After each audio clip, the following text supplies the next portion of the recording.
We're gonna do our thing. Okay, hold on. I'm doing a quick status update. All right. Hello, everyone. This is Karriem Kanston from the Encourager. I'm here to motivate you and inspire you to move towards your destiny. We are here doing Be Encouraged TV episode number 9, and our guest today is Raymond Two Hawks. And so, listen, you are going to be in for a treat right now. We're doing a live interview. We have some good information here that we're talking about. And so I want you to stay encouraged today. I'll let you know that we have some good information. Listen, I've known Raymond for many, many years, and he's done some great things in the community. I asked him to be on the show to really talk about his work that he has done in Rhode Island, but really for this nation and for this world. And so you all need to understand that there are people in the community that are doing some great things in reference to making movement. And so I want to let you know that Raymond is on the forefront of making initiatives happen in Rhode Island and in Providence and in the city. And so you need to understand that there are people that understand that doing great things. So listen, you know what? I'm just gonna have him come and introduce himself and tell everybody what is he's doing and what he's working on today. Am I here now? You live right there, man, on the screen. So Aquaneve family, that's peace be unto you in the Narragansett language. Name's Raymond Two Hawks. Very excited to be here with the good brother Karriem Kanston, as he mentioned. Known each other for a very long time through our work with the Urban League of Rhode Island Young Professionals movement, and just in general being in the community trying to do some positive things. So I'm very blessed to be on the show today, Karriem. Thank you for the opportunity. all right. So can you tell us what you're doing, what's important, and what things that you're doing actually in the community, and why have you started the Providence Equity initiative that you've been working on? Sure. So as you mentioned, I am CEO and founder of the Providence Cultural Equity Initiative. It is a cultural consultancy firm based in Providence, Rhode Island, that promotes and cultivates cultural equity in the areas of academia, tourism, food and beverage.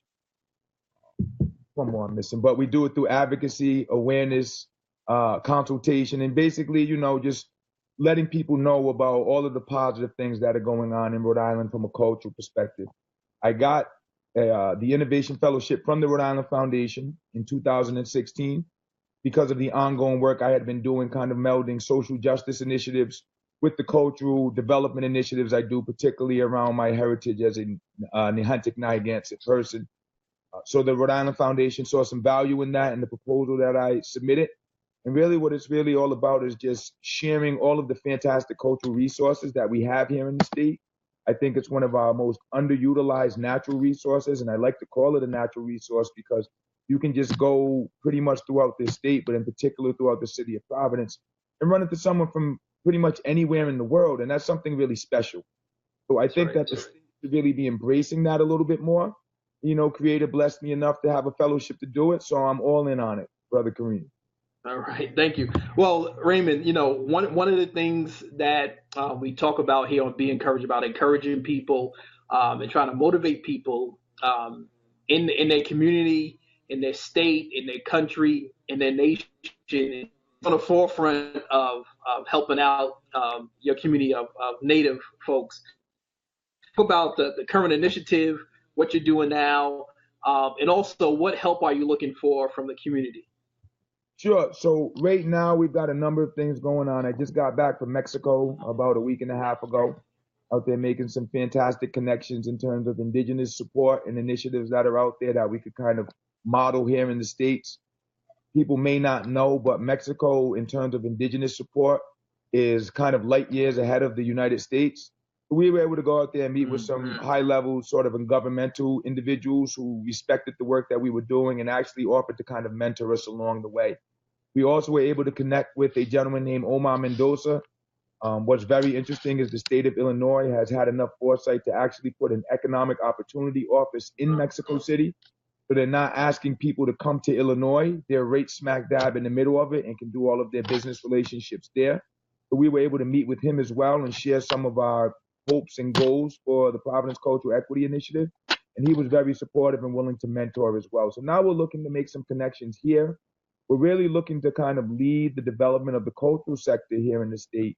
And we know that making these international connections is how you do that. I think one of the main issues that the state of Rhode Island has is that we're constantly trying to get people to come see what we have here.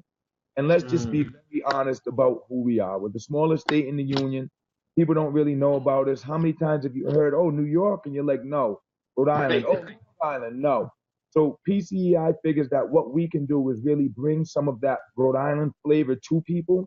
And you know they love it. Once they bump into us, once they get a taste of what we have going on, they definitely want some more. We did a fantastic event last March in Austin, Texas, Stern, South by Southwest, called ATX by PVD, where we brought about 10 artists and bands from Rhode Island out to Austin. The good brother Donald King from the Sound Session fame and former Black Rep. He's PCEI's chief creative officer, so he was able to coordinate artists from LA, Austin, Chicago, and New York.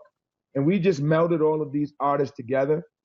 What came out of it was that A, people definitely loved the Rhode Island sound. B, people saw that Rhode Island artists could compete on a national level. And C, we have interest in doing something, perhaps even on an official South by Southwest level next year. So our theory, it's panned out.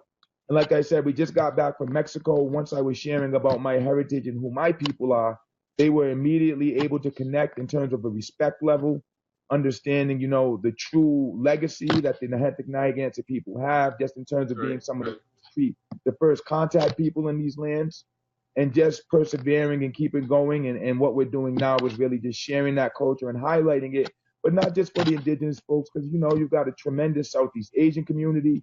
West African communities are so diverse. You're not just talking 1, 4, or 5 different types. So you can come here and get a smorgasbord of all of these fantastic cultures, in addition to the tremendous job that the city and state's done with the Italian culture, with the Irish culture. I mean, really, what are you looking for? You can find it here in Rhode Island. And that's really what we're looking to do. And we do that because we find that culture does a couple things. Of course, it instills personal pride in individuals because everyone has a culture. Everyone can talk about what their culture is, what their foods are, what their music is. Everyone can celebrate their culture.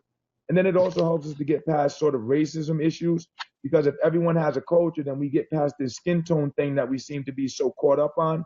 And we start to look at individuals for the very unique and diverse individuals that they are themselves. So culture is so important. I learned a lot about it just through my social justice work on connecting with different cultures and realizing that so many people are facing so many similar issues. And it's not really about just what I'm going through, although it is about what I'm going through. But at the same token, what I'm going through can connect with what other people are going through and build bridges. That's right. And it's interesting to hear you talk about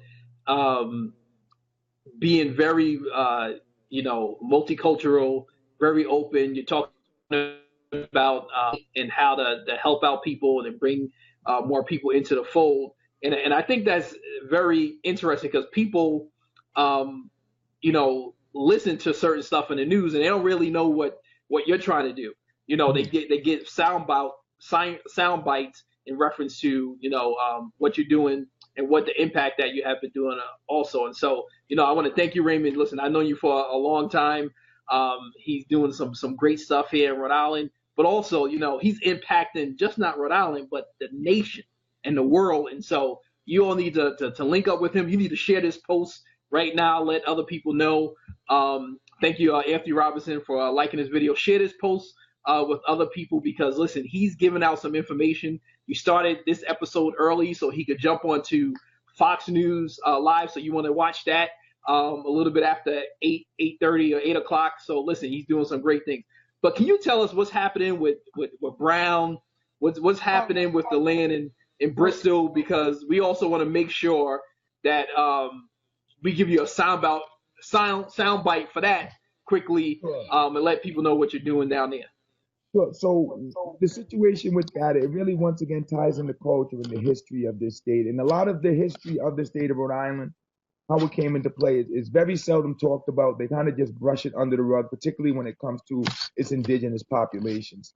What you have down in the Bristol area, which is contemporarily referred to as the Heffenrepper Museum, is the traditional lands of the Pokanoket people, who are contemporarily referred to as Wampanoag.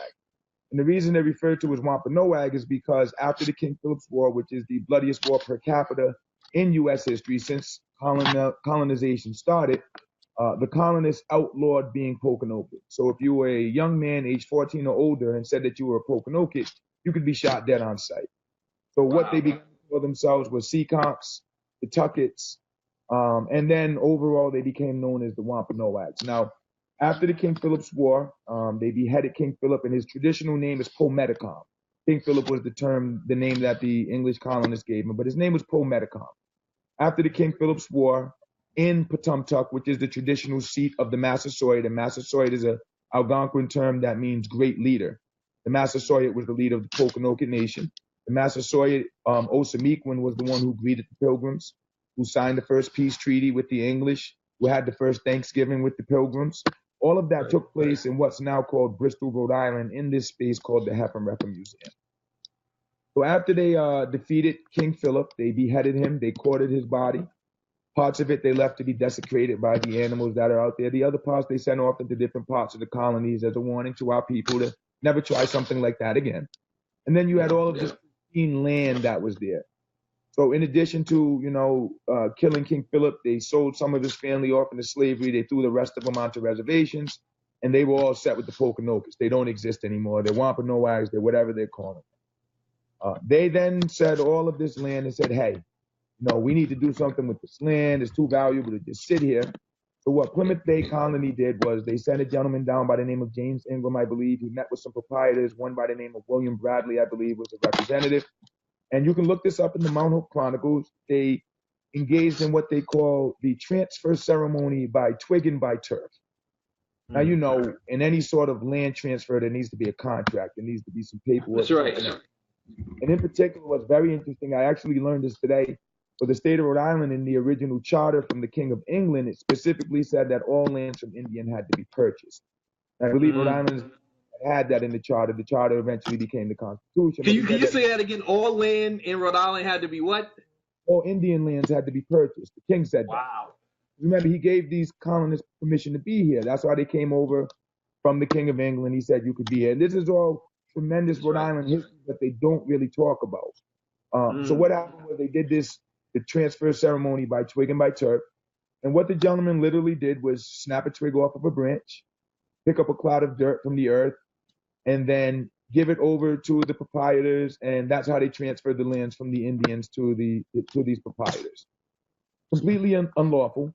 Where's the paperwork? Where's the treaty? Where's any of that sort of good stuff? That's right. As time went on, as colonial expansion moved further west, you'll notice they got a lot more treaties. They started, having these sorts of things, which were the legal documents for here in the U.S. for them to be in these lands.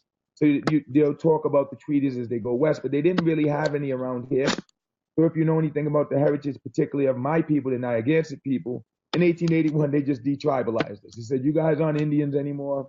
You got too much African blood, and you just don't exist anymore. So my people have been fighting that for a while. The Pokanokets have been fighting it for a while. Recently, we've come across some different legal and lawful precepts in terms of how Indian tribes operate as nations, particularly through tribal trust. That's really how the standard for how Indian tribes operate. You'll often hear about lands being put into trust for Indian tribes through a federal recognition process. But we've elected to forego any federal recognition process and pursue establishing tribal trust according to international Hague Trust Treaty standards. So it puts it on the same level, but actually on a superior level. So then it becomes a conversation of, okay, well, whose lands are these really? We're in a position to actually have the conversation, which we wouldn't have been in before. And it really comes down to just upholding the law. I mean, the way I like to break it down is you have a car, Karriem. French steals it from you. He sells it to Bill. Bill sells it to Charlie. Charlie sells it to Maria. Maria sells it to Esther. Esther gives it to her son, Johnny. And then you find out Johnny has your car. Does Johnny get the car because he's had it for a while? No. He has to give you your car back, right? And what he should do is take people who sold him the land. So our conversation really with Brown is that, look, we met with the Attorney General office back in 2015, and also a representative, Claire Richards, from the governor's office, and informed them of exactly what the issue was, where we stood, and what we wanted to do. We wanted to repatriate these Pokanoket lands back. Rather than the attorney being proactive and reaching out to Brown and saying, hey, look, let's work this out. You know, the tribe's in a different situation than they used to be. They've chosen to ignore us for the past 2 years. Wow. Just not respond to any phone calls, no emails, just like we don't exist. So we had to do something to get some attention, and that's what you see going on in Bristol right now. I won't share too many of the details, but we did meet with representatives from Brown University today. It was a solid first conversation, and we're looking to work things out amicably. But at the end of the day, the law is the law, and we're all about the law. You know, this isn't about the poor Indians, give them something back. This isn't about we're angry about what happened to our people 400 years ago. We're going to get you now. We're saying, look, we're operating correctly. We have the superior right to the land. And Brown, let's work together. How about, Brown, we work on you being an international beacon and model for how institutions of higher education work with their Aboriginal populations to both respect their heritage, respect their history, educate the community as a whole about the history that's very seldom talked about, and then start to work with these tribes to develop the processes that are going to be needed to be developed, because no one's really doing the sorts of things that we're doing internationally. We traveled to the UN. We've spoken with ambassadors there. We've spoken with dignitaries from chiefs from Africa, from Hawaii. We met the great-great-great-grandson of King Kamehameha. He was very interested in the things that we're doing here. And this is really an opportunity for Brown to be an international leader in this sort of stuff. And we're hoping that that's the sort of position they take on this. That's right, and hopefully that happens, and working with them. So, how can people assist you in what you're doing for your organization, but also for the issue that you're dealing with Brown? Sure. So right now, in terms of PCEI, we got a couple of initiatives that are coming up. The first is our first annual International Indigeneity Conference that we're looking to host with Rhode Island College, and in collaboration with a number of other institutions, including the Peace Flag Project. Jenny Fox, we're linking up with her. She's doing some fantastic work here in Providence, and that's going to be September 21st through the 23rd.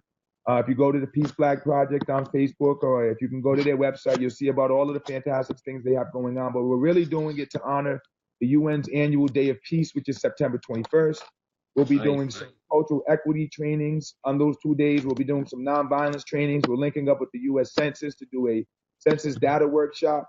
So please check that out. Come out to support that. The following week, we're doing the 9th annual New England Native American Culture Week in collaboration with Rhode Island College and Roger Williams University. So please come and check that out. I think that everyone remembers the fantastic Sound Session Festival that was going on. So we're getting ready to kick off the year-long fundraising and awareness campaign so we can really hit home with the 2018 Sound Session, and this Indigeneity Conference is the kickoff for that. And then we're also fundraising and looking for sponsorship for our 2018 ATX by PVD event that's going to be taking place in Austin again. So if businesses and institutions are interested in having themselves represented out in Austin, in arguably the world's biggest music and tech conference, definitely check us out. And you can do that by going to our website, probcei.org, or checking out our cultural web magazine, livingcultureri.com. And then in terms of the stuff we're doing with the Poe Medicom camp down in Bristol, you can go on Facebook and look up the Poe Medicom camp, P-O space METACOM camp. So Poe Medicom camp. You can also look up the Fang Collective. You can look up the Federation of Aboriginal Nations of America, the Mashipag-Narragansett tribe. There's a wish list on there of different supports that we're looking for. You can shoot a message over to the fan page, and really just sharing all of the fantastic stuff that's going on, that's coming out of there. This tremendously rich Rhode Island history that we're putting out there, because most of us don't know it. And we're actually getting a tremendous response from the Bristol community, from the Providence community, just from so many diverse people, because they're like, we had no idea, and this is history that we should know about. This isn't something that should have been swept under the rug. This is something that, especially in a day and age like today, we can embrace. We're strong enough as a Rhode Island community to address these atrocities from the past and do it in a manner that doesn't point fingers or kind of get revenge, but it acknowledges it in a respectful manner, and it comes together and brings us together like culture always does, to find a way that we can collectively move forward and make a better tomorrow for all of us. So that's where we're coming from PCEI and as the tribes. And we hope that the people as a whole will see that, embrace that, support that, and really do something great for this fantastic state of Rhode Island. That's right. Thank you. And I also just FYI, in the comment section of this post, I put the Metacomic Camp information. I put Providence Culture Equity Initiative links, their website. So listen, you all, you should dive in, go to those websites, get involved. Also, Raymond, how can people get in contact with you? With me, I live on Facebook, brother Karriem. I'm always on. My wife gets upset with me. She says, you need to get off that. And she's right. She's right to a certain extent. But there's always so much going on that I like to stay tapped in. I like to know what's going on, especially in my state, because I always want to know how I can help. While I'm here, I do want to plug a initiative that PCI has been promoting. There was a gentleman that was injured at a shooting that took place next to an event that we were hosting a few months back. His name is, it's actually in my, hold on, let me see if I can pull it up right now. All right. I want to make sure I give everyone the right information. If you go on the Prop CEI Facebook page, you'll be able to see it as well. His name is Mike Marrows. He's doing a fundraiser. He was actually partially paralyzed. So we definitely want to help to raise awareness and support for him. I'm going to share it, Karriem. If you could go on to the PCI page as well, or get ready to share it off of Ray and just post that information there. Please support this gentleman. He's been doing tremendous stuff for hip hop. He was a very innocent bystander. From what I understand, the shooting wasn't even intended for him. He just happened to be in that position at that time. I went down and visited him. I'm going to be getting back down to see him again. It's just been a whirlwind. But he's got a very strong spirit. He's a great guy. His thing is, not that it was a good thing that it was him, but his thing was, if it wasn't me, it could have been someone else, and maybe someone else would have passed away as a result of it. So I definitely want to make sure to keep that out there, because so many times tragedies happen, and it's like a buzz real quick, and people talk about it, and then people totally forget about it, but those people still have to deal with the repercussions. So I'm actually, hold on one second, I'm sharing it right now. Cool, and I just listed also is the GoFundMe support for Mike Marrows. Please, if you can, if you're in a position to help him financially, please make a donation. My heart goes out to him and his entire family. And PCEI is not in the habit of just moving on from things. We're committed of assistance, how we can and where we can.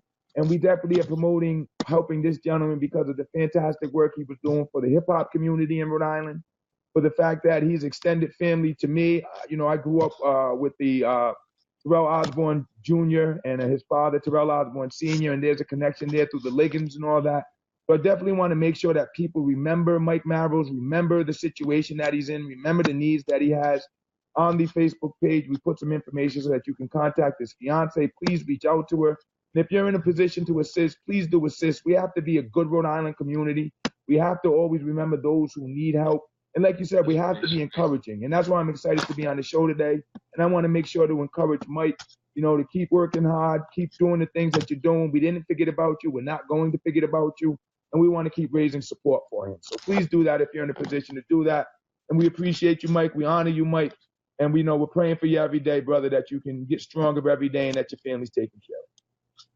Thank you. Thank you, Raymond. And so, listen, I want to thank Raymond for his time today. He has another national interview to go to. Listen, go check him out, Providence Cultural Equity Initiative. Please make sure that you connect with him, follow him on Facebook, and also help out and support Mike Marrow. And so, listen, you know what? I want to thank you, Raymond, very much. I want to give you 30 seconds to close us out and, just talk to people and give them some encouragement information.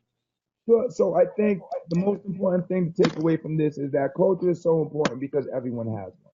And we can honor each other's culture. We can get past these racial differences that we have because honestly, what is a black and what is a white? People are European. People are Irish. People are Italian. People are English. People are Nigerian. People are from Ghana. People are from Haiti. People are Narragansett. They're Pokanoket. They're Nipmuc. And there's so tremendous of a story that goes along with those nationalities. And it's not about division. It's really about honoring and celebrating each other's unique differences and understanding that we're unique as well. especially for our youth. You know, a lot of them are always searching for something. And I think if we look back instead of forward and really get a grasp on where we come from, that's a great opportunity to figure out where you're going, to have a standard to kind of set yourself to, and to really have some sort of barometer of how you should be conducting yourself, which is what I think is one of the greatest challenges for our youth today. They really don't know how they should be conducting themselves. They're going based off of what they see on TV and hearing music. And most of that's coming from people who make money off of pushing a certain narrative that they're not even necessarily living themselves. So PCEI says culture first. That's the main thing. Rhode Island's the #1 cultural capital in the U.S., if you ask me. And if we can all start celebrating, if you can call the governor, if you can support Risker and the cultural initiatives they're doing, if we can just really start to push this culture thing, we can just really set ourselves apart on an international level, and we could really be doing some tremendous things. So in our language, Karriem, we say katapata shinitam.